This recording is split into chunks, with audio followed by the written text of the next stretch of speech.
statement. So this was appalling behaviour, both by the police, who were breaching just about every guideline they had around warrants and how to execute them, and of course by the BBC. Now, Sir Cliff had, at that point, he didn't even know. He found out about this from his lawyer, who saw it on the telly. Now, the police hadn't contacted him. They'd made sure he was away. The whole thing just stinks, both in terms of the way the police behaved and the media. Now, when media do this, they run the risk that, A, they're going to affect the execution of the warrant and that it might be found to be invalid later. And I'm sure if Sir Cliff had actually been charged with anything, his lawyers would have been arguing both that the warrant was invalid and that it was executed in an invalid way. And, of course, media who go onto a property like this, even if they are riding along with someone who apparently is supposed to be there, they risk being sued for trespass. And if they publish anything that suggests in any way that the person did whatever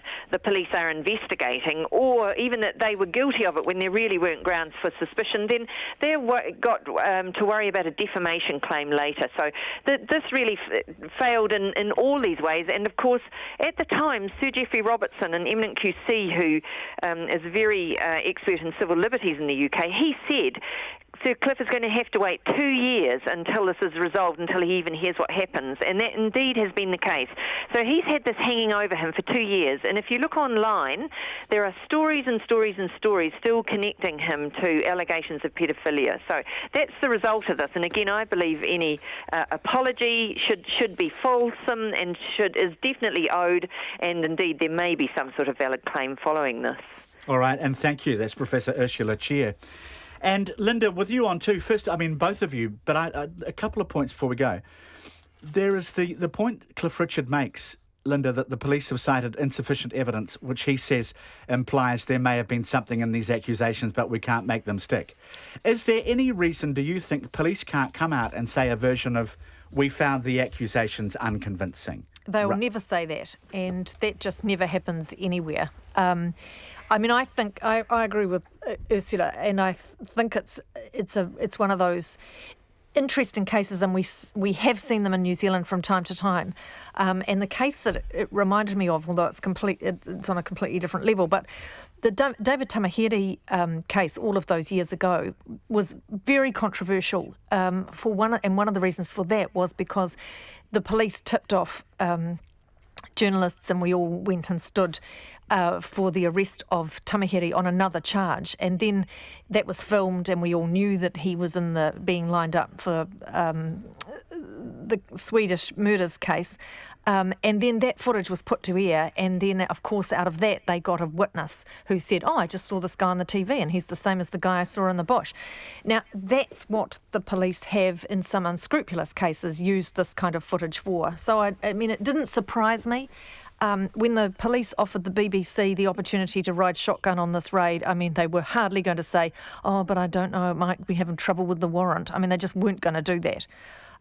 Is the apology good enough? Probably not. But it's not, I just wouldn't expect anything else. No, very sorry that Sir Cliff has suffered distress, says the BBC. Bernard, maybe you've obviously seen this case and you would have feelings about it. What do you reckon of the way it went down? Yeah, it didn't look fantastic for the BBC, and I suspect the apologies they gave was one that was preparing for some sort of action. It wouldn't surprise me if Sir Cliff Richard sued the BBC for defamation and, if not worse, and obviously the police as well. But the BBC were in a bind. You've got to remember the timing of this. I mean, their previous stars had already been, lined up and there'd been a series of cases. So they were bending over backwards to look like they weren't protecting anyone. And, of course, that's what the media does, It's reach and overreach. Indeed. Bernard, I might get time to ask you about the Brexit as the week goes by. That's right. Sorry I didn't today, but very good to have you on the panel. Cheers. And Linda, very good to have you back. Thank you for coming back. And thank you. And look forward to both of you coming on next time. So that's us for another day. Thank you, everybody. And Checkpoint with John Campbell on the way.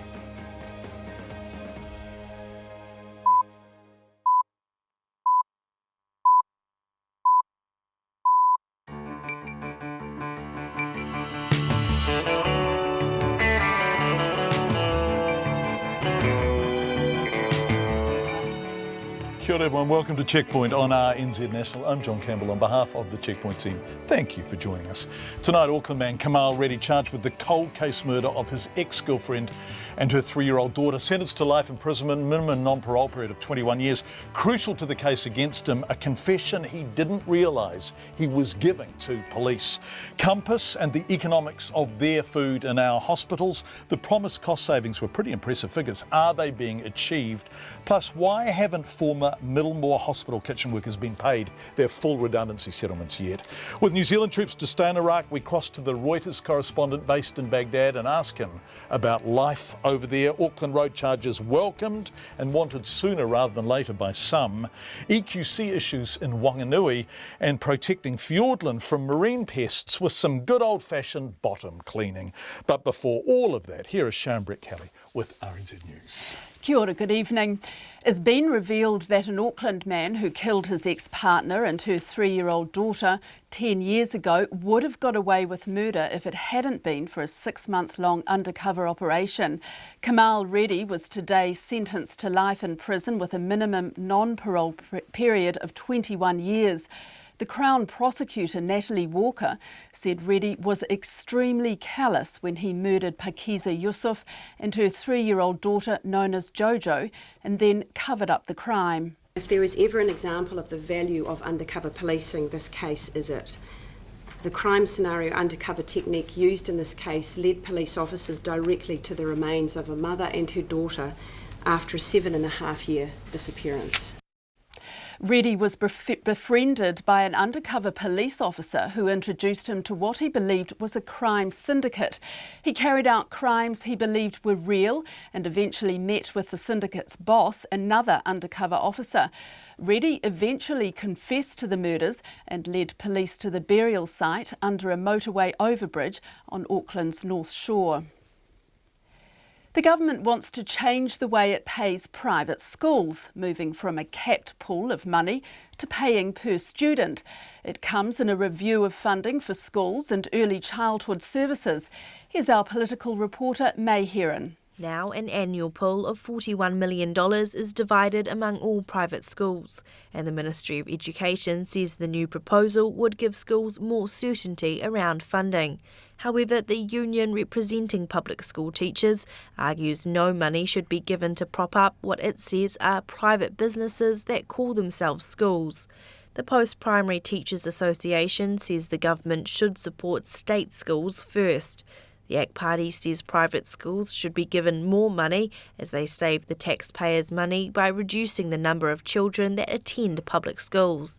From Parliament, May Heron. A man who the police believed is armed is on the run with his 3-year-old child. The police are searching for Nicol Hanatuli, who is 28, after he breached his release conditions. He was last seen in Hamilton on Monday. Hanatuli has links to Waikato, Northland and Auckland and should not be approached.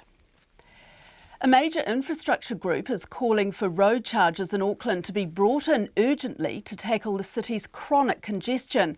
The government now says it backs tolls or road charges over the long term. The head of the Council for Infrastructure Development, Stephen Selwood, wants road charges within 5 years, saying traffic jams are threatening the city's economy. He says the proposed GPS-based pricing system is risky and would not be ready for a decade. The projections within the next decade of congestion on Auckland's road system are pretty dire. By 2026, the inter-peak is expected to be almost as bad as the morning peak is now. And look, the Auckland economy can't sustain that level of congestion. Stephen Selwood says charges should be brought in progressively across the road network. Leading candidates in the British debate on staying or leaving the European Union have clashed in the biggest live television debate on the issue ahead of tomorrow's vote. They were answering questions from a 6,000-strong audience. The BBC's Chris Mason was there. Once again, the economy and immigration dominated. The London Mayor, Sadiq Khan, representing the Remain campaign, accused his opponents of peddling Project Hate over immigration. Gisela Stewart for the Leave campaign refused to set an immigration target if there is a vote for Brexit. But Boris Johnson, a fellow out campaigner, received one of the largest cheers for suggesting the In campaign was responsible for Project Fear, with its claims about damage to the economy. Chris Mason in London. That's the news. Into sport now. The intensity of the Wales 4-match tour of New Zealand has taken its toll. 3 players, prop Gethin Jenkins, lock Bradley Davies and flanker Josh Turnbull, have all returned to Britain because of injury, while a 4th, veteran midfielder Jamie Roberts, is in doubt for this weekend's final test in Dunedin. Roberts is still recovering from a head clash with All Blacks opposite Malakai Fekitoa on Saturday's second test. The Wales assistant coach Robin McBride says the side has stayed in Wellington a bit longer than the All Blacks, simply to recuperate. You may feel that on the back of a good week, good hard week sometimes, you're well prepared for the test, but the pace of the game is played at, especially when you play against New Zealand, and the tempo and the speed. You've got to be able to live with that, otherwise you're always going to be chasing shadows.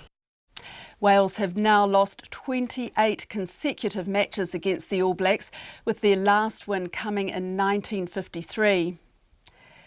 There will be over 50,000 rabid Queensland fans baying for their blood, but New South Wales Rugby League coach Laurie Daly is telling his players to use the crowd as motivation in tonight's second game of the State of Origin series. The Blues are facing their 10th defeat in the last 11 series after losing Game 1 6-4 in Sydney. Daly says his side needs to feed off the crowd energy rather than be intimidated by it. And Argentina striker Lionel Messi became his country's all-time top goal scorer, scoring in the Copa Americana semi-final against the United States to take his international tally to 55 goals. Argentina advanced to the final with a 4-0 win over the United States, and that's the sport. Tonight on Nights, Professor Mahmoud Ghannoum presents an introduction to the microbiome. The fungi living in your mouth, on your skin, in your gut, along with all that bacteria. Window on the World investigates the diet of wannabe Olympic champions. Just don't mention the supplements. And Leon Huang reports in from Vietnam, where the fish are dying and some of the locals are blaming a steel mill. On Nights with me, Brian Crump, after the news at 7 on RNZ National. And now the short forecast from the Met Service to midnight tomorrow. Northland to Whanganui, also Coromandel, Bay of Plenty and Central High Country. Rain at times with some heavy falls and thunderstorms possible in Northland this afternoon and in the west tomorrow. Gisborne to Wairarapa, mainly dry, but a few spots of rain spreading from the west at times. Manawatu, dry today, scattered rain or showers tomorrow. Horowhenua to Wellington, also Nelson and Marlborough, rain or showers, possibly heavy, clearing from most places tomorrow afternoon, but continuing in Horowhenua and Kapiti. Bulla to Fiordland, periods of rain with heavy falls and possible thunderstorms this afternoon, gradually easing to showers from the south tomorrow. Canterbury to Southland, fine with high cloud today, scattered rain developing early tomorrow, clearing later apart from a few showers near the coast. And the Chatham Islands, rain, possibly heavy tomorrow. And I'll be back with more at 5:30. Thank you very much indeed, Sharon. Coming up, we're going to look at the economics of Compass getting those DHB food contracts. We've talked about the quality of the food. Are the cost savings being made? That's coming up in about 4 minutes. A mother has described how her murdered daughter came to her in dreams to ask for justice on the day her killer was jailed for at least 21 years. Rosina Banu had to wait nearly 8 years to find out that her daughter, Pakiza Yusuf, and her granddaughter, Juwaria, known as Jojo, had been murdered and buried under a motorway bridge on Auckland's North Shore. Today, their killer, Ms Yusuf's ex-boyfriend, Kamal Reddy, was jailed for life, minimum non-parole period, 21 years. Our Auckland court reporter, Edward Gay, filed this report. Rosina Banu told the court her 24-year-old daughter, Pakiza, would phone her every day, but she got worried when she went quiet in December 2006. Her statement was read by a victim's advisor. I have dreams and nightmares where my daughter comes to me like she is trying to say something. She asks me for justice for her and Juwaria. My mind races about their last moments. What were their last words? What terrible things must they have seen and felt? My daughter would have been calling for me and I wasn't there to help her. It's just too much for a mother to bear. While rumours floated around the Fijian Indian community that Miss Yusuf had moved to Australia and remarried, Reddy visited Rosina Banu and asked her to cook meals for him and his son. Miss Banu said that callousness now made her feel sick. Reddy was only caught after a 6-month police undercover operation, the details of which were suppressed until today. He was befriended by an undercover officer who introduced him to a criminal organisation, and he took part in supposed criminal activity. Later, he confessed to the head of the criminal organisation where, when and how he had carried out the murders. But the criminal organisation turned out to be undercover police officers. The Manukau Crown Solicitor, Natalie Walker, said Reddy would have got away with murder if it hadn't been for the undercover operation. If there is ever an example of the value of undercover policing, this case is it. The crime scenario undercover technique used in this case led police officers directly to the remains of a mother and her daughter after a 7.5-year disappearance. She said Reddy had shown a high level of callousness. He'd put Miss Yusuf's furniture in storage, dumped their personal belongings in bins around South Auckland, withdrew money from her account, and even lied to her family. Reddy's lawyer, Jonathan Krebs, said his client maintained his innocence, saying he helped the killer find a place to bury the bodies, but that was all. Justice Asher said he found Reddy's explanation absurd. He said Reddy let himself into Miss Yusuf's house and strangled her with an iron cord while she slept. He then smothered Jojo with a pillow. Later, he drove to a motorway overbridge in the dead of night with the bodies in the back of his car. You then proceeded to dig a significant hole in a dank and muddy area under the bridge, and into that hole you placed Pakiza and Jawaria side by side. The judge said Miss Yusuf and her daughter deserved to live long and happy lives, and instead they died terrible deaths at the hands of Reddy. He said Reddy had no empathy for his victims. Outside court, Detective Sergeant Steve Nightingale read a statement on behalf of Miss Yusuf's mother, who said she believes justice has at long last been served.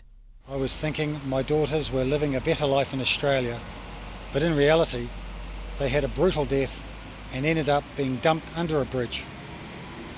I could never imagine this happening to me or my daughters. She said she hoped no one else would have to go through what she's had to endure. For Checkpoint, this is Edward Gay. Later in Checkpoint, we're going to look at the extraordinary police investigation that effectively obtained a confession from Reddy by persuading him he was part of a top-secret criminal gang. That's later in Checkpoint. In a moment, the Middlemore Hospital kitchen workers who lost their jobs when Compass got the food contract for 3 Auckland DHBs. But first, the economics of Compass getting those contracts. Checkpoint believes Compass isn't delivering the overall savings originally promised, or even close. The issue of Compass and its provision of food to DHBs throughout the country became very public after patients began complaining about the food at Dunedin Hospital. We were interested in why Compass got the contract in Otago and Auckland and Nelson Marlborough and elsewhere. Under the Official Information Act, we applied for the business case for Compass getting those DHB contracts. The documents we received included support from Health Benefits Limited, the now defunct government agency established to cut costs in health. It talked about big savings if Compass got food contracts, very big dollar figures indeed. So, are they being achieved? The case for Compass is explicitly laid out in the Health Benefits Limited document Checkpoint has obtained. It says verbatim, the model is expected to enable a 13 to 15% reduction in the cost of food services to the sector. What's that worth in dollar terms? Again, the report has the answer. It equates to $155 million to $190 million over the 15-year term of the proposed agreement. Now, that's a significant sum of money, and persuasive too. But, and it's a significant but. The proposed pricing structure is based on a national contract that includes all 20 DHBs. All 20 DHBs. Checkpoint asked how many DHBs are using Compass. The answer, 9. So, the maths and the sales pitch was predicated on 20 DHBs, but the reality is roughly 45% of that. Ashok Shankar is the PSA's national organiser for DHBs. The whole arrangement of the financial benefits that had been quoted at the time this was being sold, that there would be, over a 15-year term, savings of net benefits of around 10 to 18 million per annum on average to the DHBs, amounting to something over the vicinity of 100 to 175 million over the 15-year term. So with 9 DHBs taking this up, I just cannot see how that is possible. The case for Compass didn't persuade everyone. 11 DHBs have other food providers. 8 use Spotless, and 3, Waikato, Hawke's Bay and Hutt Valley, retain old-fashioned in-house services. Now, Checkpoint has obtained an internal document from the Hawke's Bay DHB explaining why. Dated May 2015, it concludes, and again this is verbatim, there will be limited benefits with no positive net present value benefits in the first 3 years. The document goes on to say that the estimated benefits over 15 years were somewhere just under $4 million, leading, and again this is a verbatim quote, to concerns that given the disruption and change, it is not worth it. Dr. Kevin Snee, CEO of the Hawke's Bay DHB, thank you for joining us on Checkpoint. Why did the Hawke's Bay DHB decide to stick with its own kitchen? There were a number of factors that the board took into consideration after we consulted widely on the proposal. The first was that there was a concern that we could have an impact on the quality of the food produced for our patients, for our local community. The second was that the financial benefits were really quite small for the district health board, so there's fairly limited financial gain for us from the proposal. But most importantly, the board were particularly concerned about the potential negative impact on local suppliers and local jobs. And we spend around almost $3 million locally on food and supplies, and if that was taken away, then there could be a significant loss of jobs locally, and thereby a direct impact on health of the local community. So we felt there were a whole set of concerns and risks, which didn't really, and we didn't have a significant benefit from the proposal. That's the Hawke's Bay DHB. They were the first DHB in the country to decide not to take Compass. 10 other DHBs have also not taken Compass, but Checkpoint understands many of them have been asked to reconsider their position. No DHB we would talk to on the record spoke about this. One told us off the record they feel under pressure to switch to Compass. But at the moment, in their absence, Checkpoint understands the dollar figure savings, health benefits touted as the strongest factor in favour of Compass, are not being achieved. Jobs have been lost, kitchens closed, and hospital food reinvented, all in the name of saving money. Do you think the DHBs are getting the kind of savings that they believed they were going to get? Well, I can't see how they can be getting that saving, particularly if the whole case was predicated on all 20 DHBs moving to an end-to-end service. So how much money is being saved? No one is saying. We called Compass today and they wouldn't comment. Ashok Shankar says that's not good enough. Promises were made, and on the basis of those promises, big changes made. And this is public money. And I presume the only way we would be able to get some information now is if the whole process was audited. I think the government should actually get the DHBs or get the audit department involved to actually look at whether the case as presented now stacks up. Ashok Shankar from the PSA. As Compass got the contract, some of the staff in existing hospital kitchens lost their jobs, of course. One of them is fighting for a $30,000 payout while undergoing kidney dialysis every 4 hours.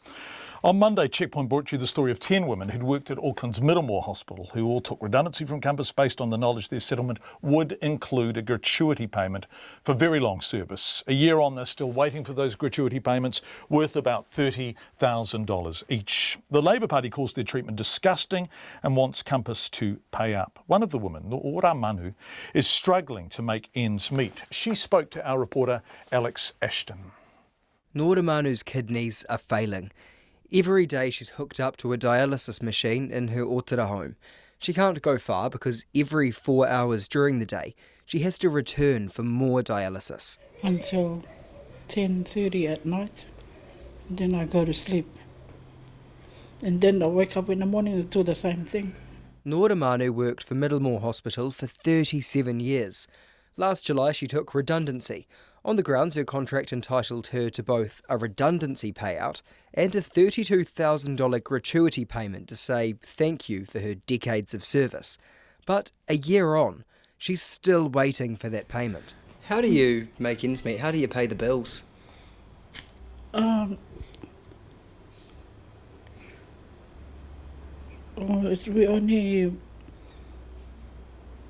We only living on my husband's wages. Sometimes, we're trying to catch up, pay up our bills, but we can't. What did your husband do? He's a bus driver. Mrs. Manu's son and 5 grandchildren also live with her. Her son and 1 granddaughter work, but the family struggles to make ends meet. We've got mortgage to pay, plus our food. Sometimes not enough money for us to, buy some food. The household's power bill alone every month is $700, largely because of her dialysis machine. She says the money she's owed by Compass would make a huge difference. Put some on our mortgage. What else? Pay my bills off and help us paying my power and look after myself too. Nora Manu's been waiting for a kidney transplant for the past 4 years. She's not sure where the process is at the moment. And because she has to return home to her dialysis machine every 4 hours, she can't work. Labour's health spokesperson Annette King has previously met with the women involved. She calls their treatment disgusting and says Compass is ignoring their decades of service and their contractual entitlements. They forgot about that in their own self-interest, and it's time for them to sit down and pay up and pay out for these women whose rights they are ignoring. An employment advocate, Danny Gelb, says he's never come across a clause like this because most gratuity payments were written out of contracts long ago. What I'd really like to know is, on what legal basis is the employer arguing they don't have a liability to pay out under these circumstances? It appears in black and white that for employees that are retiring their employment, that have had no less than 10 years of service with the employer, then there's a schedule of how many days gratuity pay they are to receive. Nora Manu has a message for Compass. I just want them to pay me, because I need the money, just to help me out. And your grandchildren? My grandchildren, yeah. And in the meantime, it's an anxious wait. For Checkpoint, Alex Ashton. So how does Compass see this situation? They wouldn't discuss the issue of the economics of these contracts, but just over an hour ago, the company's Human Resources Director, Marian Etches, spoke to our reporter, Alex Ashton, about these 10 redundancies from Middlemore. She told him the dispute is still in mediation, but hopes to have it settled soon. She says Compass is simply seeking a fair interpretation of what is a complex contract. It's actually over correct interpretation of the contract clauses. So what does that mean? What are the different interpretations? I can't really talk about that because we are in a mediation process, so the mediation discussions has to remain private. But really, what we're talking through is what the contract terms are and how that's interpreted and what's appropriate. So we want to get a conclusion and ensure that we work through this carefully in fairness to everyone involved. Would an ideal conclusion for Compass be not paying, or what does Compass want here? Compass wants us to do the right thing. So from our perspective, it's important that contractual terms are interpreted correctly and that we comply with obligations from there. So that absolutely remains our focus. Okay, and just lastly, before you talked about you want a solution that's fair, is that fair for Compass or is that fair for the women? Oh, look, that's fair in terms of doing the right thing. By who? Yeah, in terms of the contractual interpretation and ensuring that we listen to all sides of the discussion and that we make the right decision. That's Marin Itches, the Human Resources Director for Compass New Zealand, talking to Alex Ashton.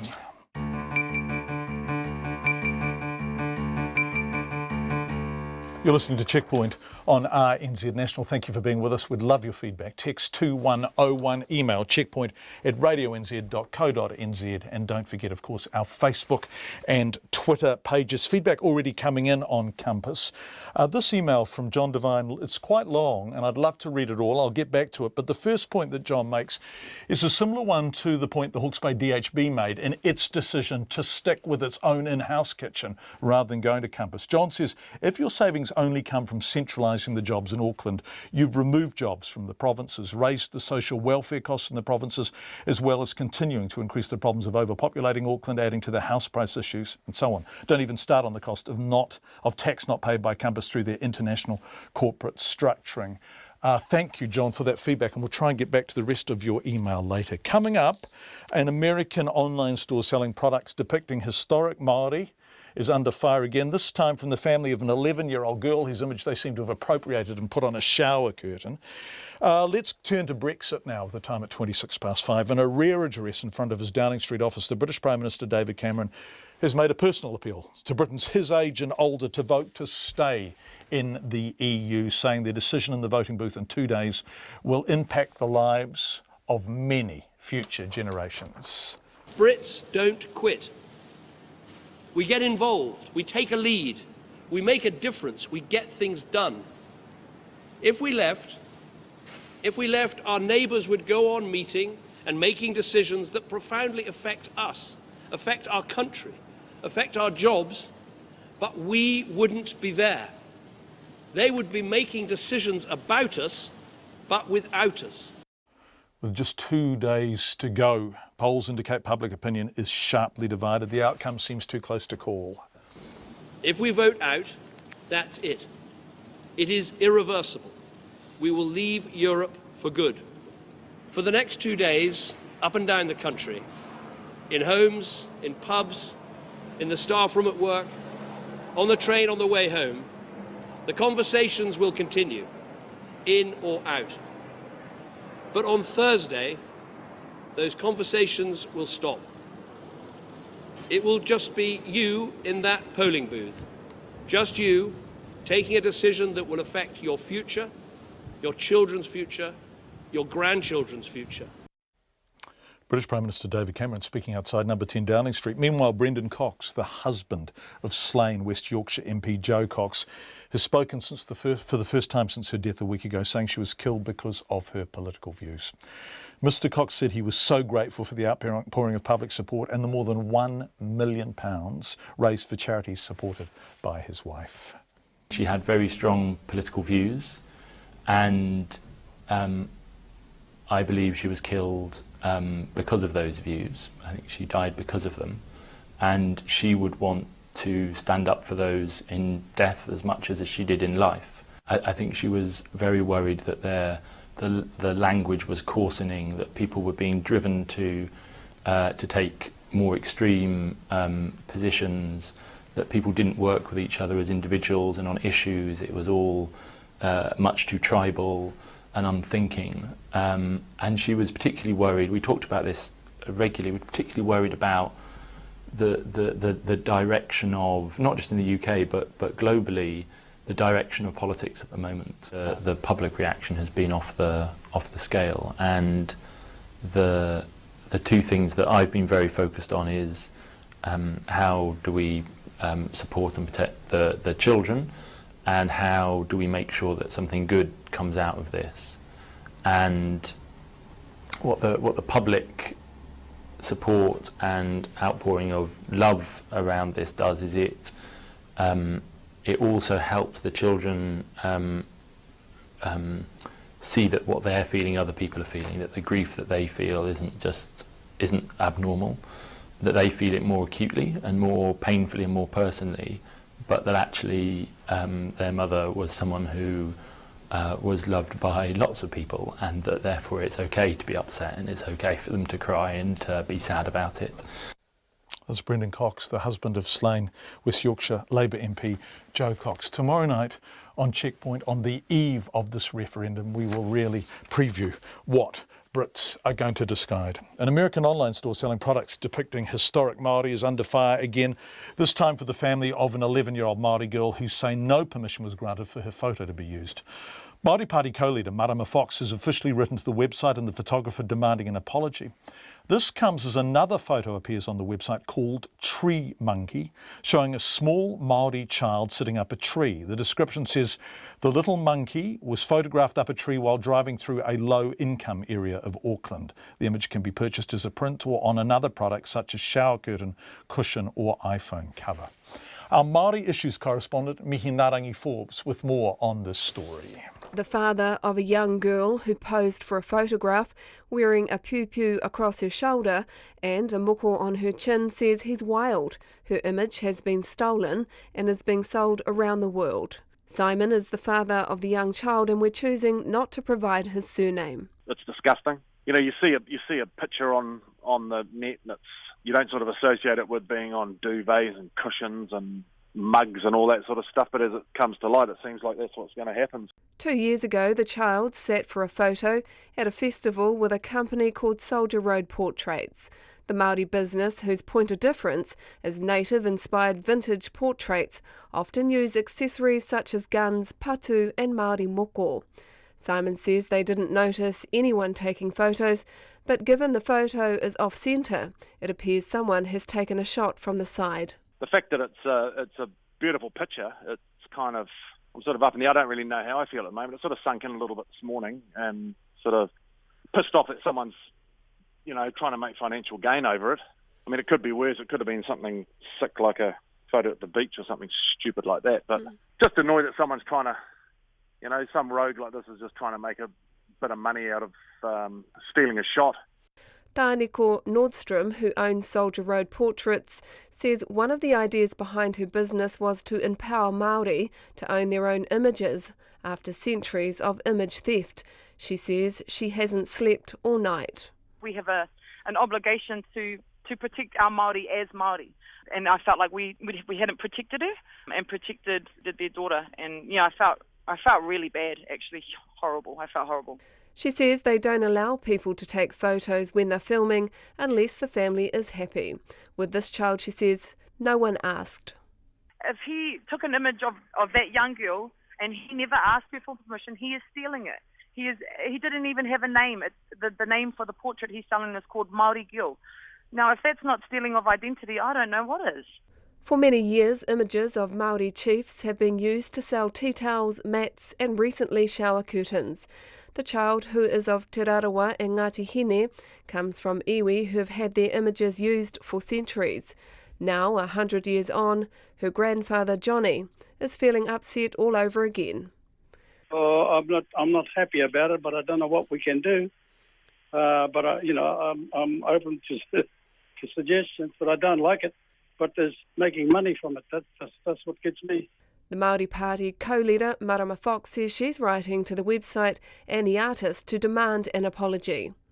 Here is a young girl of 9 years of age whose image has profited off around the world, and it is absolutely indefensible. The photographer himself should be liable for charges, and so should the website. RNZ News has contacted the website and the artist Brent Snow to ask if they gained permission from the child, the father Simon or her koro Johnny, but neither have responded.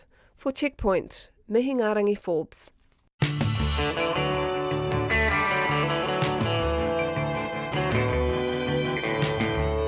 5:34 coming up, the headlines with Sharon, but some more feedback on Compass. Tenakoi, John writes, Alan, keep in mind all the DHBs paid for the review you reported on. This is the economics of Compass getting into DHBs, whether or not they signed up with Compass. In the case of the Waikato DHB, the cost to it of the review was in the order of $250,000. We'll try and check up on that. That seems an extraordinary cost. Thanks so much, Alan. We appreciate it. In a moment, Nona, who is on my right with business news. But first, the 5:34.5 headlines with Sharon Brett Kelly. Thank you, John. It's been revealed that an Auckland man who killed his ex-partner and her 3-year-old daughter 10 years ago would have got away with murder if it hadn't been for a 6-month-long undercover operation. Kamal Reddy was today sentenced to life in prison with a minimum non-parole period of 21 years.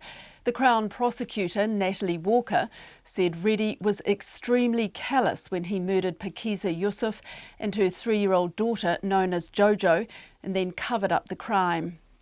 A woman fighting her former employer for a retirement payout while undergoing kidney dialysis says she sometimes can't afford food. In July last year, Compass switched to serving pre-packaged food at Middlemore Hospital and made 14 staff redundant. 10 women took voluntary redundancy on the basis of retirement, and the union says they are contractually entitled to a gratuity payout of about $30,000 each. Compass says it is simply seeking a fair interpretation of what is a complex contract. The union that represents teachers at public schools says private schools shouldn't get any money at all. The government is proposing to change the way it pays private schools to a per-student model rather than from a capped pool of money. The PPTA president, Angela Roberts, says the government should be supporting public schools first. A man who the police believe is armed is on the run with his 3-year-old child. The police are searching for Nikhil Hanatuli, who's 28, after he breached his release conditions. He was last seen in Hamilton on Monday. West Coasters are being asked if they want one council instead of the 4 they now have. The Local Government Commission is also looking at ways some services could be amalgamated, including one agency to run roads and resource management. And that's the news. I'll be back at 6 with more news, sport and weather, John. Thank you very much indeed, Sharon. In about, 26 or 27 hours? Nona, Brits go to the polls. You bet. Brexit. Friday morning, about our time, we're going to start getting the results. We'll get Thursday the morning they vote. Yeah. Friday morning. Yeah, that's right. We're going to start seeing those results coming in about 10:30 on Friday morning. So that's about when the final polls close. But we should have some exit polls possibly around 7:30 on Friday morning. So it's not far away now. No. Gosh, it's fascinating, isn't it? It's so close. Well, in some ways it is, in some ways it isn't. The bookmakers... Right. Sorry, hold on a sec. Nona Peltier with business. And tonight, Nona, we're talking bookmakers and Brexit. That's right, we are. So there's a couple of things happening. There's the bookmakers, and the bookmakers, they're people say that that's the smart money, but if you're a punter, it's still only a 2-horse race. It's yes or no, in or out. And in that case, the odds are that there's a 24% chance that England and Britain will move out of the EU. So the bookies got it down to 24%. Yeah, they're saying, nah, it's not going to happen. But were the bookies right about Scotland? Well, I don't know, actually. Okay. I wasn't... I didn't know I was going to ask that question. No, I didn't know you were going to ask that. I should have checked. It's not down my business angle there, but okay, I don't know. Perhaps one of our punters out there would know. yeah, please tell us. Yeah. Yes, exactly. Now, but on the other hand, the polls are neck and neck, and there's quite a few more to come. So that's still within the margin of error. So what's going to happen? No one really knows, except that because of the bookmakers' view, it's sort of eased the market's nervousness, and the markets are, in fact, nervous. David Longy would be... So this confirms everything he said about Reef Fish. So they're now taking the lead of the bookmakers to not feel nervous about Brexit, Apparently. the markets. It seems so.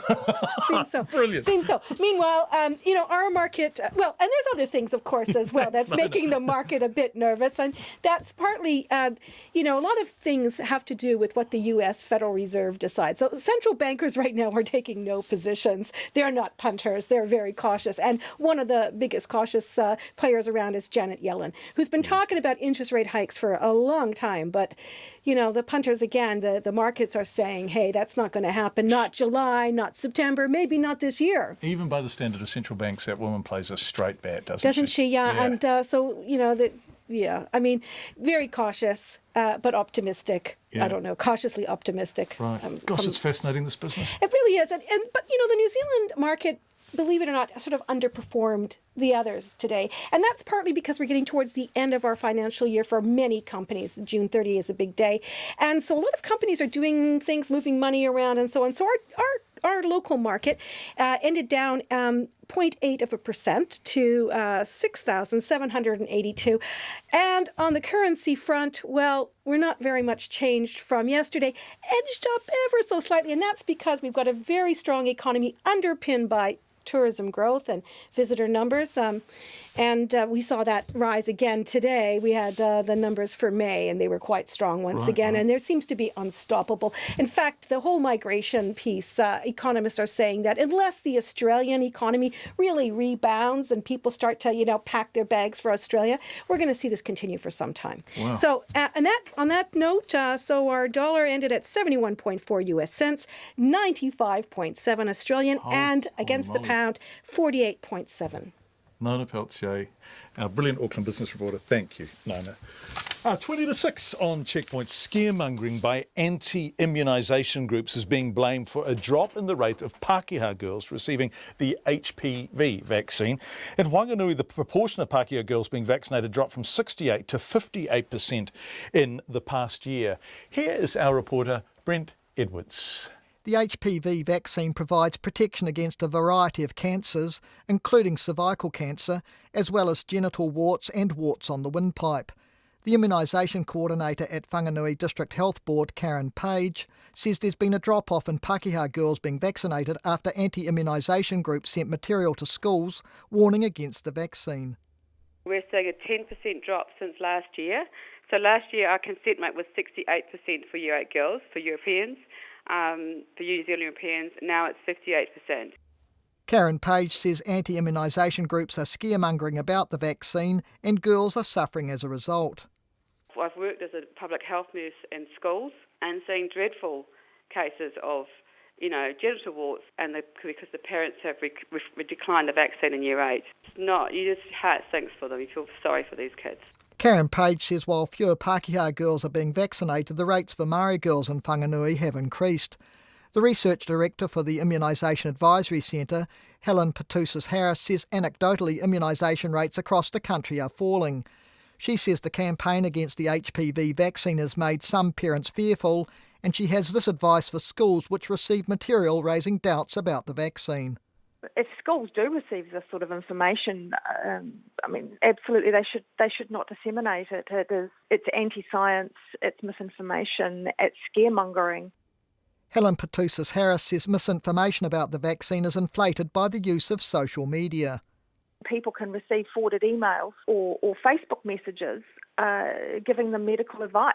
And unfortunately, it seems that there's a lot of people that would be inclined to accept this as good advice and heed it. Meanwhile, Pharmac is intending to vaccinate boys, as well as increasing the age at which the vaccine is available. Karen Page says that's a big improvement. I think it's fantastic that they are looking at increasing the age up to age 26 for boys and girls, because there are many girls whose parents, sort of around 40% nationally, of schoolgirls that parents that have declined at Year 8, who are now sexually active and older, that really would benefit by the vaccine. In the meantime, though, she and Helen Patousas-Harris remain worried that too many girls are missing out on a vaccine they say can prevent serious health problems. For Checkpoint, Brent Edwards. Thanks, Brent. I asked Nona about whether the bookies were right about the Scottish referendum. The bookies are picking Britain won't leave the EU. Mike Kilpatrick says, yep, the bookies were right about the Scottish referendum. Fascinating. How long is too long? Thanks, Mike, by the way.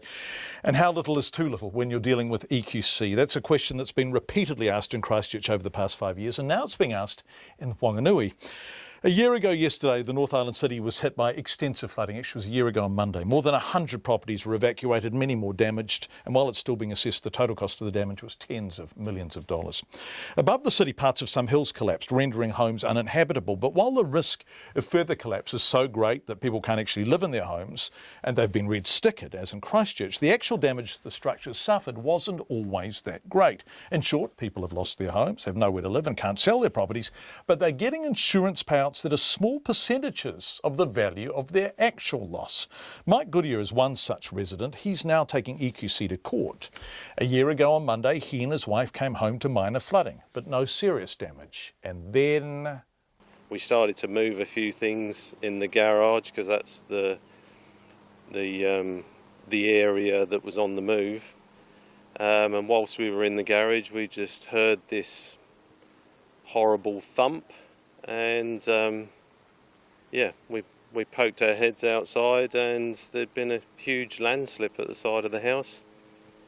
and sent us into somewhat of a panic at that time. We were running around collecting pets and throwing a few things in a bag and got ourselves out of the place as soon as we could. So roughly, and this is sorry to ask you this question on national radio, but roughly what was your house worth before the flood? Around $425,000. Okay, so you had a $425,000 home, and it looks like a beautiful home from what I can see in the studio in Auckland. In total, how much money have you so far been offered for the complete and utter loss of your home? Well, the only payments that we've had is it was $113,000 from EQC. That was the loss of the land and damage to the house. And basically that's it. We haven't had anything else. So Mark, you've lost a house that was worth $425,000. You received roughly a third, in fact less than a third of its value so far in insurance. You can't return to the house, you can't live in the house, you can't sell the house. At the moment you're getting no more money for your insurers. Where does this leave you? With all those other unfortunate people in Christchurch, where our case has been filed in the High Court, and we've got to wait for it to go through the system so that we can either have our time in court, or as EQC tend to do, if they know there's a good case against them, they'll cave in just before it goes to court, but all the time leaving people in desperate situations. Where are you living now, Mark? You know, we're actually in a rented accommodation just on the edge of town. We've made the decision to try and, if you like, leave this behind slightly and try and move on with our lives. But of course, all the time, we've worked all our lives to, our home is everything that we have. So there's always that feeling in the back of your mind that you've worked all your life and you've lost everything. What would you like to say to EQC on Checkpoint tonight? I'm not sure there's anything I could say to them that hasn't already been said. The trouble is, every time that anything is said to them, they hide behind legislation. And if they're not forced to do anything, they won't. It's as simple as that. People's situations are of no consequence to them whatsoever. So, a short time ago, EQC told us legal issues prevented it from speaking specifically about Mr Goodyear's case. It says it opened an office in Whanganui after the flooding to deal with customer claims. EQC says it understands some customers may have expected to receive the full cost of the repairs to their property from EQC, but have not. But it is bound by the cover set out in the Earthquake Commission Act, which includes maximum caps for all buildings, land and content claims. Those caps do not always meet the full cost of the work required to repair the damage. That statement from EQC. We will report on what happens if this gets to the High Court. A major infrastructure group is calling for road changes in Auckland to be brought in urgently to tackle the city's chronic congestion. The government now says it backs tolls or road charges over the long term. The Council for Infrastructure Development wants immediate action, saying traffic jams are threatening the city's economy. But some mayoral candidates are against another tax on Aucklanders. Anusha Bradley's been looking at this for us. The Council for Infrastructure Development wants road charges within 5 years. With 800 more cars on the city's roads every week, the head of the council, Stephen Selwood, says Auckland can't wait any longer. But he says the government's proposed GPS-based pricing system is risky and would not be ready for a decade. The projections within the next decade of congestion on Auckland's road system are pretty dire. By 2026, the inter-peak is expected to be almost as bad as the morning peak is now. And look, the Auckland economy can't sustain that level of congestion. Mr Selwood says charges should be brought in gradually across the network and people shouldn't be priced off the roads. You can set the price at a level which is so high that it suppresses travel and means a whole lot of trips don't get made. But there's a huge cost, social and economic cost to those trips not being made.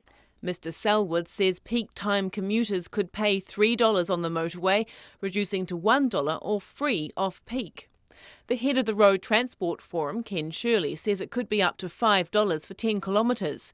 He says the user charge is better than the drain on business from traffic jams. We're philosophically not opposed to toll roading at all. The devil will be in the detail, though, as long as it's fair and equitable. It is a user pay system, so we want infrastructure, therefore you've got to pay for it. But some Auckland mayoral candidates say they won't support another tax for Aucklanders. Vic Crone says the public transport system needs to be fixed first. I am supportive of tolls where you are building a new road, but just a general congestion charge when many people, particularly East Auckland and further West Auckland, just don't have an alternative choice. The Labour Party says it would be unfair to charge Aucklanders thousands of dollars a year in road charges.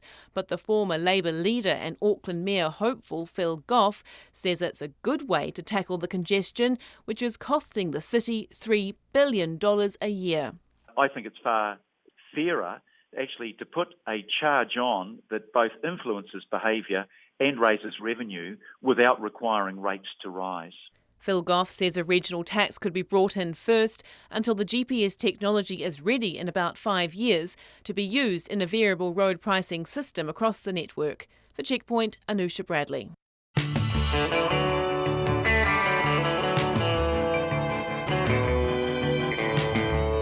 You're listening to Checkpoint. Thank you so much for your feedback on Compass. We will bring it to you a bit later. Lots of it, thank you. All vessels could have to prove their hulls are clean in order to enter Fiordland waters under a first-of-a-kind proposal aimed at stopping marine pests. The Southern Regional Council is proposing tough new rules to keep marine pests out of the Fiordland area, requiring all vessels from cruise ships to kayaks to prove their hulls are up to standard. Some fishermen say that ain't practical. Maya Burry reports. The Fiordland Marine Pathway Plan is the first of its kind in New Zealand. Its purpose is to prevent the entry and establishment of marine pests like seaweeds, fanworms and crabs in the area. The council's biosecurity manager, Richard Bowman, says if the plan goes ahead, vessels that aren't up to scratch will be turned away. The standard is actually a thin layer of slime and a few loose barnacles. If it's got seaweeds or other barnacles or other marine organisms attached to the hull, then it wouldn't meet that test. And in addition to that, we want gear, equipment to be clean, dry and free of any marine growth. And similarly, bilge water should be managed according to some best practice guidance. A professor of marine science at Otago University, Stephen Wing, has been studying Fiordland's waters for 20 years. He says there's no other marine ecosystem like it in the world, and it should be protected from pests. One of the things that makes it such a unique system is that there are very strong kind of environmental gradients along the length of the fjords and obviously terrifically steep depth gradients. So you can find all the different sorts of habitats we recognize in marine ecology very close to each other. He says the amount of boaties using the area has grown significantly over the years. A number of those are commercial blue cod fishermen. A spokesperson for the group representing them, Bill Chisholm from the Blue Cod Area 5 Association, was one of the 15 groups that made submissions to the council on the plan supporting the pest-free vision. But he says some details need to be ironed out. There's some pretty significant logistic difficulties with the plan as proposed. We've identified 5 weaknesses of it, which would affect our members quite significantly. Mr Chisholm says the number of boats that will need to be taken out of the water for cleaning will cause trouble. There's going to be a problem with the bottleneck of slipway space in the Bluff Harbour. if all the boats head into Fiordland at once, they won't be able to get their hulls cleaned all at the same time. He says the area defined as Fiordland coastal waters, which extends 12 nautical miles out to sea, would also mean any vessels passing through the area would have to comply. Richard Bowman says it's likely some changes will be made to the plan. I think we'll need to look at amending the proposal to take into account vessels in transit that are not going to come, say, within 1 nautical mile of land. And I think that's a small change that we need to consider. Mr Bowman says overall there is strong support for the plan. He says council officers will be taking into account all of the submissions before preparing a report for councillors to consider. For Checkpoint, Maya Burry. Let's leave Fiordland and go a bit up the coast there. Could a new super city, West Coast style, be on the cards? The local government commissioner is talking with West Coast communities about potential new council models. The 4 councils on West Coast currently oversees road and services that stretch the same distance as Wellington to Auckland, but only have a rateable base of 23,000 properties. Not many ratepayers. Here's our regional reporter, Tracy Neal, with the story. The Commission is currently chewing up the miles on the long and winding West Coast roads. It wants to know from West Coasters what's working and what isn't, and whether some council services should be combined. Grey District Mayor Tony Cockshawn says the Commission is taking a softly approach in order to get some traction. We have 4 councils here. We have 33 councillors for 33,000 people. So it's good to be able to reorganise, have a look, even though the leaning at the moment is really looking towards shared services. Tony Cockshawn says those shared services could include roads and resource management. He says council amalgamation would be a big step for the region, given concerns over centralisation and loss of representation. And Mr Cockshawn says experience, including his failed petition in 2008 for a unitary council, shows it's best to strive for models which encourage closer cooperation. West Coast runs from Karamea to Harswick, which is 600 kilometres. The Commission is aware of that. They are aware that the communities here on the West Coast are very tribal and they do want their own representation. Pro-amalgamation lobbyist, former Westland District Councillor Anthea Keenan, says it's about better managing costs for ratepayers. She says a very small number of them are bearing the cost of too many duplicated services. What we want to do is sustain the rates at an affordable level, and there are ways and options to be able to do that. I know very well that there are policies within all of those 3 and 4 councils which could be standardised, reduce the workloads in administration. Ms Keenan says median incomes on the coast hover around $30,000 a year. She says council overheads are way too high and their business models are poor examples of efficiency. We haven't got the jobs to sustain the increases that are happening. When you're there within it and you look at the overhead costs, there's no way any local business here could run like that. Ms Keenan says it's possible the coast could blaze a new trail for council reorganisation. West Coast Tasman Labour MP Damien O'Connor says he's aware many coasters want a review. But we do need to ensure that councils are doing things as well as they can. I think there'd be a view that we can perhaps have a can-do attitude rather than a can't-do attitude, which seems to prevail in too many councils across the country. Mr Cockshawn was guarded on whether better streamlining could lead to job losses in an already beleaguered area. Probably some, but very few. It's more around making the whole system here on the West Coast work better. There is certainly a lot of money to be saved for ratepayers by collaborating. Consultation ends on the 30th of June, and if there's support for change, the Commission says it will move up a gear towards putting options in place. For Checkpoint, Tracy Neal. A minute until the news at 6. Let's have a look at some of that feedback around the issue of Compass. I had the pleasure of working at Middlemore, writes Annabelle, in the staff cafeteria attached to its huge kitchen for about 5 years while I was a student. I would have worked with many of the women being denied their gratuity payments. What a disgrace, Compass. I really hope interest is accruing on these unpaid entitlements. Lots of people saying similar things. The empty waffle from the Compass HR person was sickening. How can it take a year to interpret a document like this, says Brian from Lower Hutt. Thanks, Brian. Hey, John, seems to me me Compass is full of it. A mediation process does not give a legal interpretation of an employment agreement. It provides the chance for parties to negotiate an agreement which is usually confidential, says Mark. And as for the economics around getting Compass food into hospitals and Hawke's Bay DHB's decision to not do so, because by getting external contractors they would lose local jobs and stop taking local produce, well, Mike says, well done Hawke's Bay, better food and good local produce. How can anyone think frozen muck from Auckland beats that?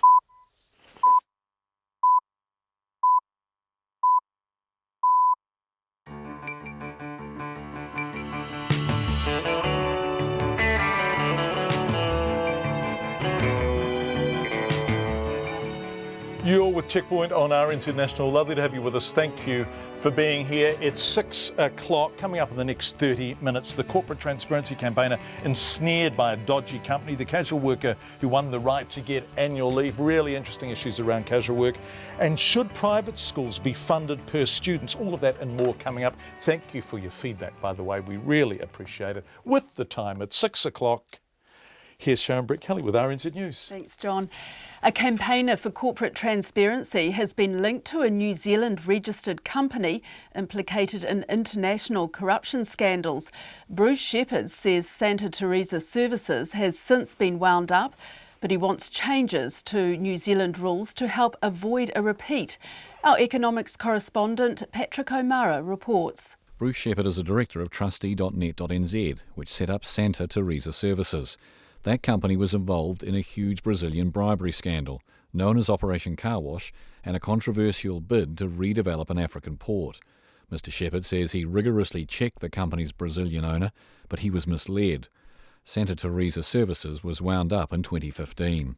Separately, a report to Cabinet Ministers on foreign trusts tomorrow will consider tightening disclosure rules. This is Patrick O'Mara.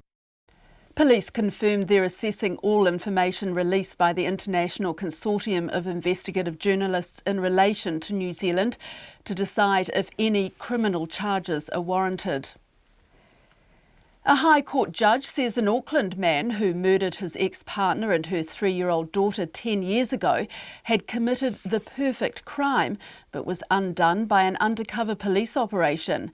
Kamal Reddy was today sentenced to life in prison with a minimum non-parole period of 21 years for the murder of Pakiza Yusuf and her 3-year-old daughter Jojo. Justice Asher said the police suspected Reddy of the murder, but didn't have enough to charge him. Reddy was befriended by an undercover officer who said he was a member of a criminal organisation. He was also led to believe the organisation had corrupt police contacts and could make charges and police evidence disappear. Reddy later confessed to the undercover officers that he had carried out the murders and led police to the gravesite under a motorway overbridge. Road and transport groups are calling for road charges in Auckland to be brought in urgently to tackle the city's chronic congestion. The government now says it backs tolls or road charges over the long term.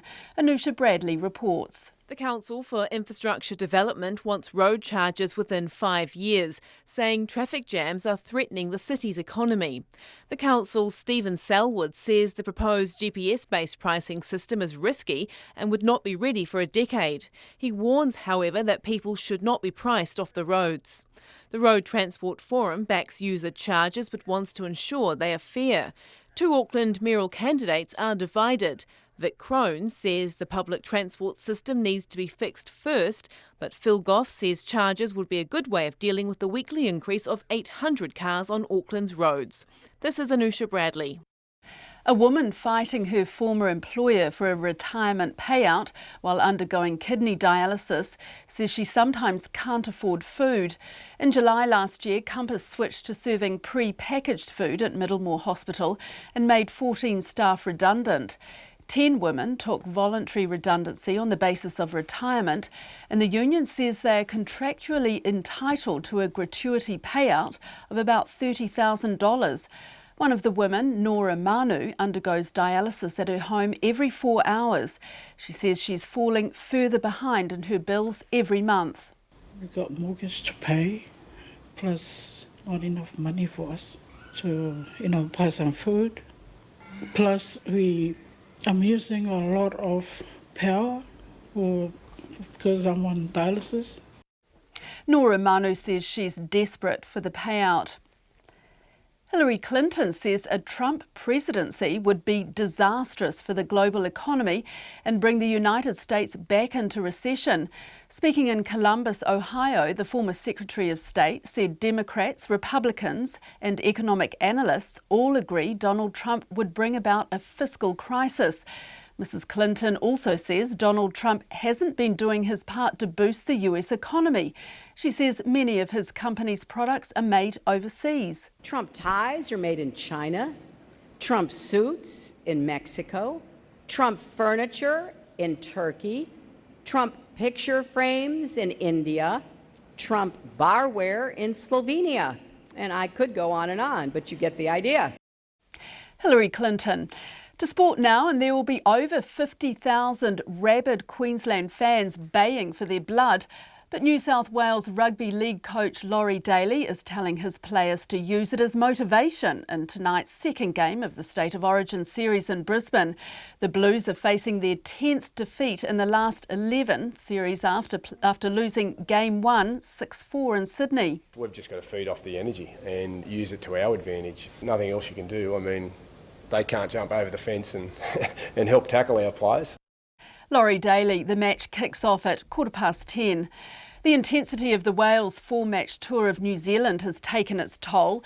3 players, prop Gethin Jenkins, lock Bradley Davies and flanker Josh Turnbull have returned to Britain because of injury, while a 4th, veteran midfielder Jamie Roberts, is in doubt for this weekend's final test in Dunedin. Roberts is still recovering from a head clash with All Blacks opposite Malakai Fekitoa in Saturday's second test. The Wales assistant coach Robin McBride says his side have stayed in Wellington a bit longer than the All Blacks, simply to recuperate. Argentina are through to the final of the Copa America football final after a 4-0 win over the United States. And Rio de Janeiro's mayor has apologised for the daylight robbery of an Australian Paralympian in the Olympic city, describing it as unacceptable and promising security will be vastly improved during the Games. And that's sport. Paying for roads, can you say the T word? Tolling, sure. Thank you. Or was that taxation? The end of the road. It's going to be very hard for any athlete who's been living and training in Russia to prove that they can compete in Rio when they want it to be a drug-free Games. The big issues. If you've ordered a drink and you're unhappy with it, just tell the barista and they'll make you a new one. You want more coffee? They'll make you more coffee. Less froth, more coffee. Guyan Espiner and Susie Ferguson Morning Report, weekdays from 6. Then on 9 to noon, the laws governing cross-border surrogacy. Is an international consensus possible? And after 10, bouncing off the walls, the California vertical dance company Bandaloop that literally performs on the sides of tall buildings. Join me, Catherine Ryan, on 9 to noon after Morning Report on RNZ National.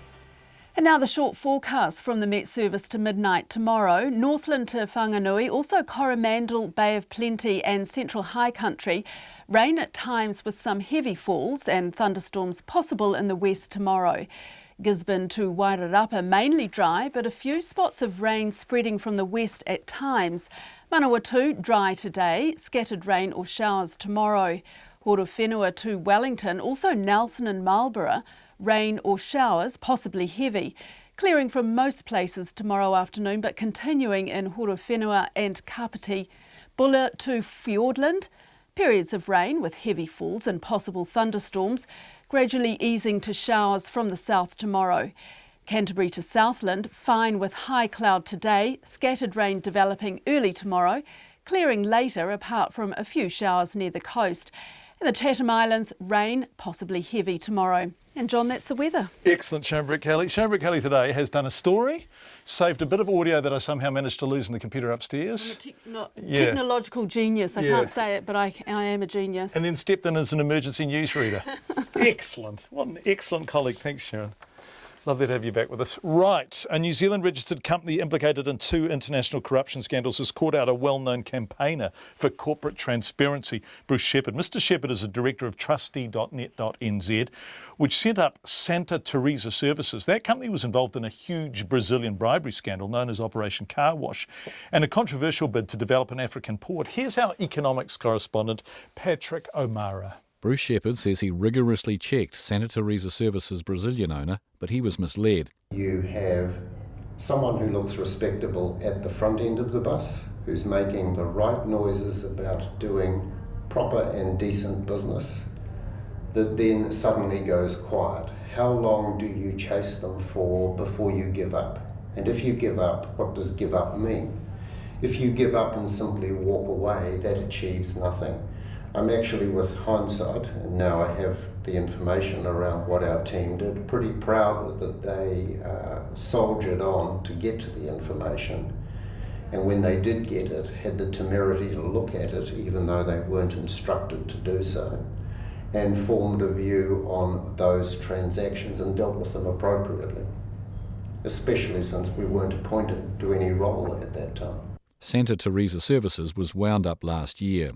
Mr Shepherd says trustee.net.nz was formed to help expat Kiwis returning to New Zealand, but it looked for other legitimate business to make it economically worthwhile. What we also found is that these structures are, as I euphemistically call them, a cowpat. They attract flies, and the flies are actually hard to swat away, and you don't always swat every fly away, as this particular case demonstrated. In short, the business was just too tough. He also had a warning for the New Zealand company regime. Mr Shepherd would like all firms to publicly disclose their financial accounts on the company's office website, which is not the case now. He says these changes would help avoid a similar situation happening again. What is missing in the New Zealand regime, and in fact the UK regime is not dissimilar to this in many ways, is that the UK regime requires that all such entities publicly disclose their financial statements on our equivalent of the company's office website. In New Zealand, these entities have complete secrecy, and sunlight is the best disinfectant. In the case that we're dealing with now, the Brazilian chap became reluctant to provide information because he discovered that the UK general partner had to disclose all of the information in the public domain. So it discouraged him from complying. If he'd known, I guess, that he was up for public disclosure, he may not have used that structure at all, but I'm sure as hell certain that he would have found another structure to do the same thing. Separately, Cabinet Ministers are expecting to receive a report written by former PwC Chairman John Shewan on foreign trusts tomorrow. The Prime Minister, John Key, has signalled that foreign trust disclosure rules may be tightened. For Checkpoint, Patrick O'Mara. Briefly, while we're on the Panama Papers, the police have confirmed they're assessing all information released by the International Consortium of Investigative Journalists in relation to New Zealand to decide if any criminal charges are warranted. And this investigation was a collaboration by reporters from RNZ, One News and investigative journalist Nikki Hager. 6:13. Leading names from both sides of the EU referendum have traded blows in a live TV debate at Wembley Arena on the eve, of course, of the final day of campaigning. The BBC's Great Debate featured almost 2 hours of questions on immigration, the economy and sovereignty. Here's Yiming Wu. On the left, the campaign for Britain to leave the European Union, and on the right, the campaign to stay. On Tuesday night, politicians clashed ahead of the historic referendum on June 23rd. Conservative MP Boris Johnson's leading the so-called Brexit campaign. He and Scottish Conservative leader Ruth Davidson fought over the implications of leaving the EU. Boris Johnson said, will there be job losses? There might or there might not. That is not good enough. That is not good enough. They are back. I think it's very surprising. It hasn't taken them long. It hasn't taken them long. How many jobs will go, Boris? They began by telling us that they were going to have a positive and patriotic case, and they're back to Project Fear within moments of this debate beginning.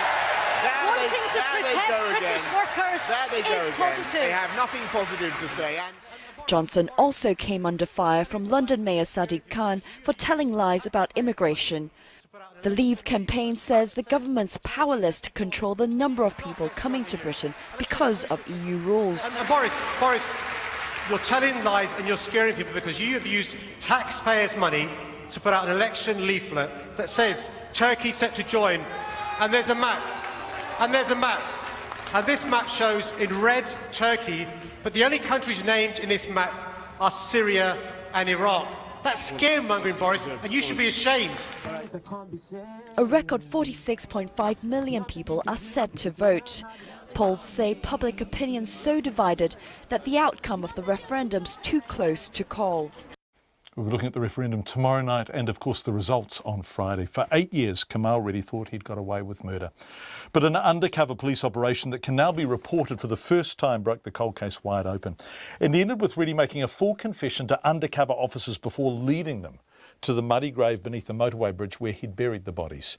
Today, Reddy was jailed for life with a non-parole period of 21 years for the murders of his former partner, Pakisa Youssef, and her 3-year-old daughter known as Jojo. Our court reporter Edward Gay has been following the case, and a short time ago he told me how police initially thought they had very little to go on. They launched this undercover operation, and it's known colloquially as the Mr. Big scenario. And that's where undercover officers basically posed as members of this regimental criminal organisation, and they befriended Reddy. They won over his trust, and he ended up taking part in these, what he thought were real crimes, but were actually fictitious setups by the undercover cops. And he was paid small amounts of money to do these things. It included picking up what he believed was stolen property, picking up debts for the organisation as well, but it's sort of low-level stuff. OK. It got a lot more serious, didn't it? And this was what persuaded Reddy to tell his story? That's right. In one of the scenarios, he accompanied who he thought, again, was a criminal group member excuse me, to a meeting with a man who claimed to have carried out an aggravated robbery. Of course, everyone aside from Reddy was an undercover officer, but this man who claimed he had held up an elderly couple with a shotgun, this was all captured on a recording device hidden in motels, in this motel room, and Reddy was told that the criminal organisation that he was sort of being welcomed into, thought he was part of, had corrupt contacts within the police, and they could make charges disappear, they could make evidence disappear, and indeed this is what sort of played out in this scenario, that this guy up on aggravated robbery charges, he had evidence disappeared, he was given a new identity and basically a fresh start in life. And in another scenario, a member of the criminal group was facing child sex charges. Again, this member was seen by Reddy to have told the boss everything about the charges, and there was no shame in it, but those charges ended up disappearing. Right, so Reddy began to believe that if you went before the big boss, whatever you had done wrong was going to be sorted out. That's right. And he went before the big boss, and what happened then? He did, and this was, secretly videoed by the undercover police. The big boss, he initially asked Reddy if there was anything in his background that they needed to know about, that this criminal organisation needed to know about. They could make things disappear. Remember, what was in his background. And Reddy was cautious. He initially didn't disclose, but eventually he did. He told them where the murders took place, how he had done them, who helped him. And he even eventually took an undercover officer to the site under this bridge where he had buried the bodies, posed for a photograph at the site, and that obviously blew the case wide open. And police dug up the remains. Okay, so police had their confession in a way. Reddy didn't know he'd given them a confession, but by golly, he had. The Crown wanted the manner in which this had been obtained suppressed. Why? They wanted to, on behalf of the police, preserve the efficacy of this technique. They wanted to, they've used it 7 times in New Zealand already. Well, this is the 7th. Only the 2nd time it's gone to a jury, and this is the first time we've been able to report it in any meaningful way. Basically, the media opposed that, and RNZ, the suppression order. Yep. On the grounds that, trials have to take place in public. They have to have public oversight, and that the people of New Zealand really deserve to know what kind of techniques our police are using. Justice Asher agreed with that. He said that it was important to have to allow this to come out, to have a meaningful public debate about this technique. The Crown said the double murder that Reddy carried out would have gone unsolved if it hadn't been for this technique. So, essentially they're saying we wouldn't have been able to lay these people to rest, Miss Yusuf to rest. We wouldn't have been able to provide answers to the family about the victims, about their last moments, and they've been able to do that. But this technique, it's not used in the US or the UK. It is being used in Canada and Australia. Used 350 times in Canada since 2008, or up to 2008, sorry. But it's been controversial over there as well. They've had false confessions under this, and one of them was a Kyle Unger, who was convicted in '93 of a murder of a woman at a rock concert, and he initially made the confession, but during this confession to the big boss, he talked about a bridge being at the site, and that bridge turns out was built after the murder took place. Edward Gay, our court reporter. 6:20. The government could soon be paying private schools per student rather than from a capped pool of money. The new system has been suggested in a review of funding for schools and early childhood services. However, the union representing state school teachers argues no government money should be given to prop up what it says are, quote, private businesses calling themselves schools. Here's our political reporter, May Heron. The current system divides an annual pool of $41 million a year among all private schools, depending on how many students are enrolled. The Ministry of Education says the new per-student uncapped proposal would give schools more certainty. Just how much would be paid per student is yet to be determined, but it would be a set percentage of the amount the government gives to state schools.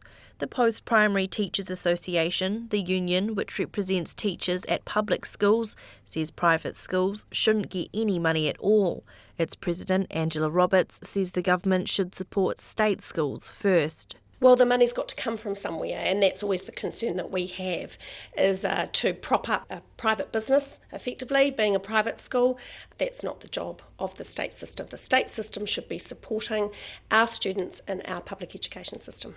But the ACT Party leader, David Seymour, says the PPTA needs to mind its own business. The PPTA should focus on their own business, which is representing teachers in industrial relations.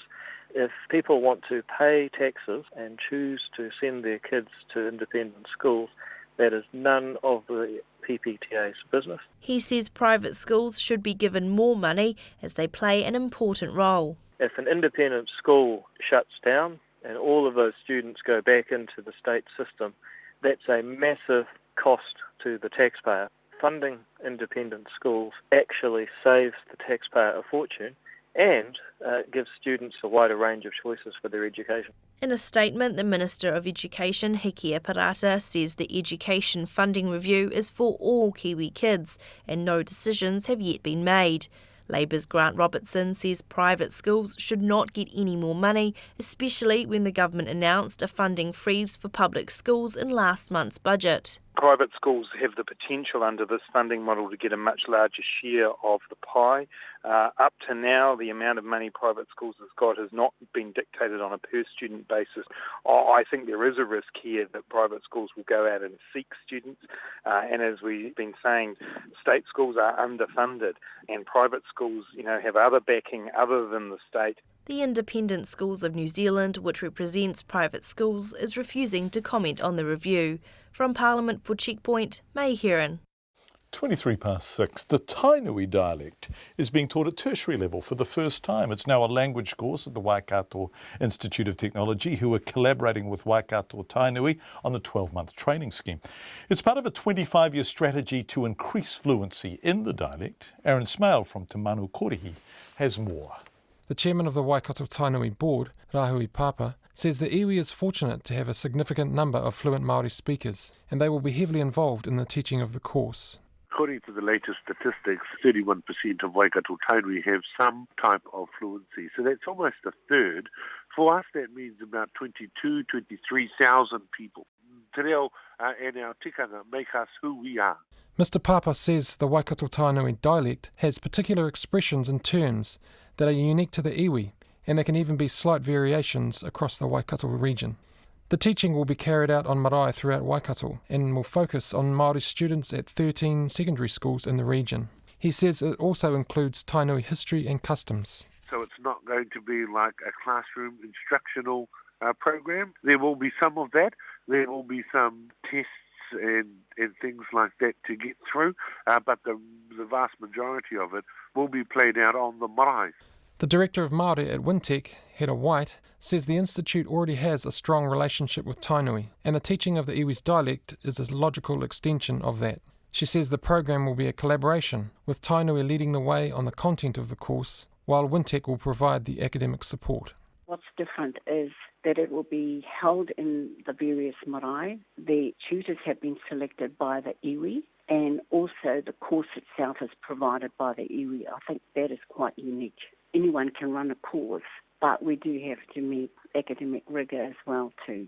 Professor Rawania Higgins of Victoria University says many iwi are using treaty settlements to revive their distinctive dialects.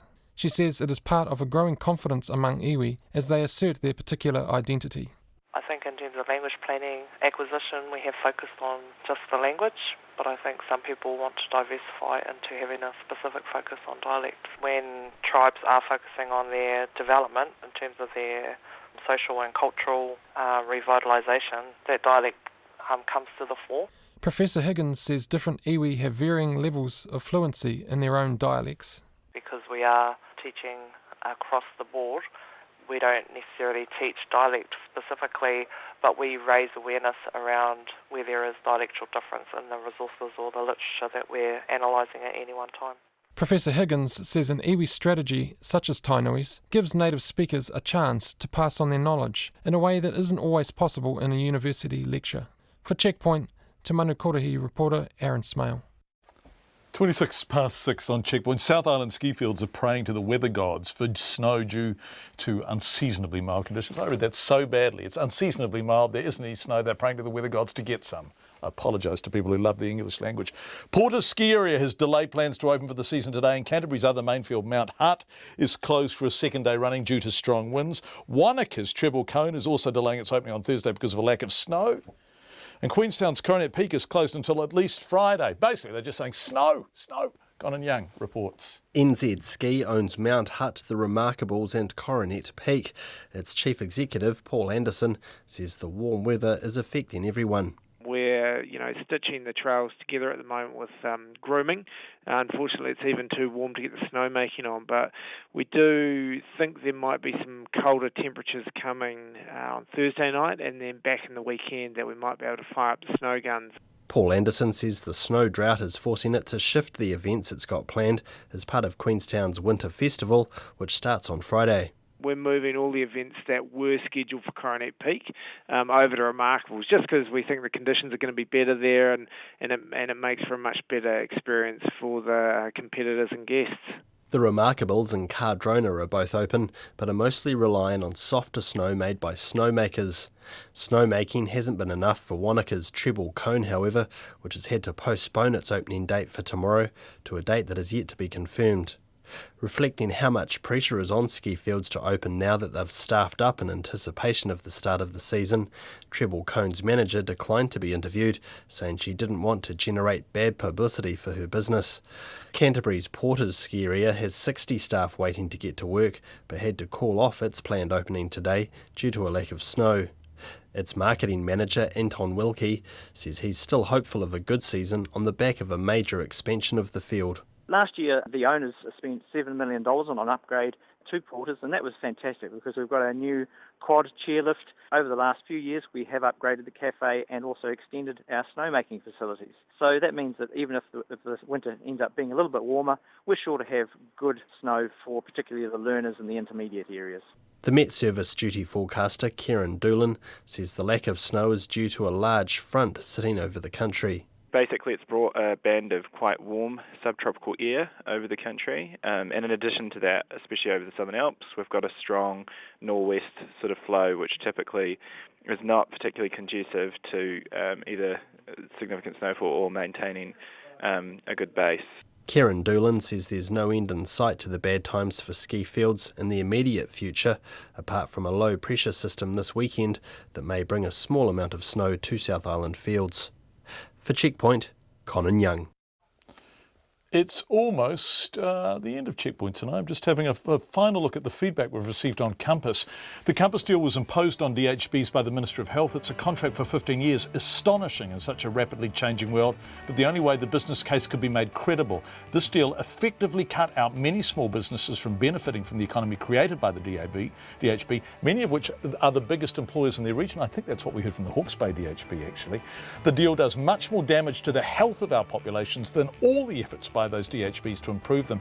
It was an act of political sabotage by the very person who holds the responsibility to improve the well-being and health of our people. Regards, Paul. Thank you, Paul. Good night, everyone. RNZ News headlines at 6:30. A campaigner for corporate transparency has been linked to a New Zealand registered company implicated in international corruption scandals. A judge says an Auckland man who murdered his ex-partner and her 3-year-old daughter 10 years ago had committed the perfect crime, but was undone by an undercover police operation. Road and transport groups are calling for road charges in Auckland to be brought in urgently to tackle the city's chronic congestion. Quality concerns led the Hawke's Bay District Health Board to turn down a contract with the company behind Dunedin Hospital's controversial food. Our next news and weather at 7.